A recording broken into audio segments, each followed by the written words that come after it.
Okay, so this is a little experiment I was messing around with trying to roast coffee. I've got a tin, just a normal tin, and I cut a hole in it, um, just in the side, a round hole, and that'll slide over the actual hot air gun. Then I took another tin, and I just made a whole lot of holes in the bottom of this tin, and this tin will then stack on top of that tin like that. It kind of fits together quite well. Yeah. So then the idea is you just put the coffee in the top of this tin, and you just got to keep stirring it with a spoon so it doesn't burn. But I'll do that now, and then we can see from there. So we'll just grab a cup of coffee there, tip it in the top here.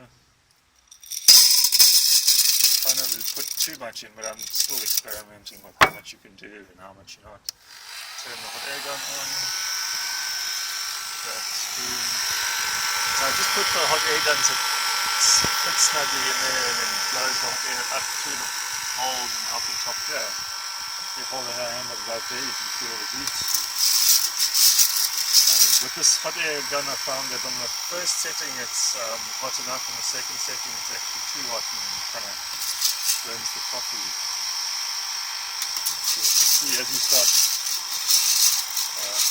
mixing it up now, there's already little flakes or shells coming out the top there. So yeah, you just keep slowly stirring as it cooks away. I'll show you a bit later now. As it keeps stirring, as it keeps heating up, it keeps blowing little flaky bits off, and you can see it start getting a bit darker. I've actually just started shaking the whole thing, and that actually seems to work quite well for the stirring, so maybe that's an idea. You start seeing it getting darker and darker, and start hearing a crackling noise of the coffee cracking up a bit, so we're getting there. This method of shaking actually seems to work very well. Yeah, it's nicely wedged in there, so it doesn't seem to be falling off or anything. You just shake it once in a while. It seems to feel much better than stirring with a spoon. You kind of move it all around versus, yeah, interesting. Cool, it's getting there for sure now. You can hear it crackling more. I'd say it's almost done. And then just pour it out in a spray and let it cool down.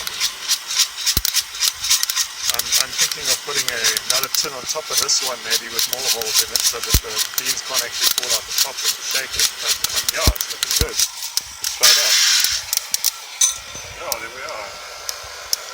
Cool. Now for round two.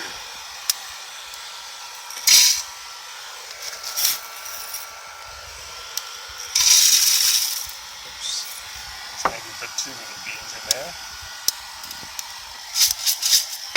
Just move it out a bit. But there we are. Worked pretty well. Last time with a spoon there were some rather burnt ones and some underburnt ones or under-roasted ones, I should say, but yeah, this is much better.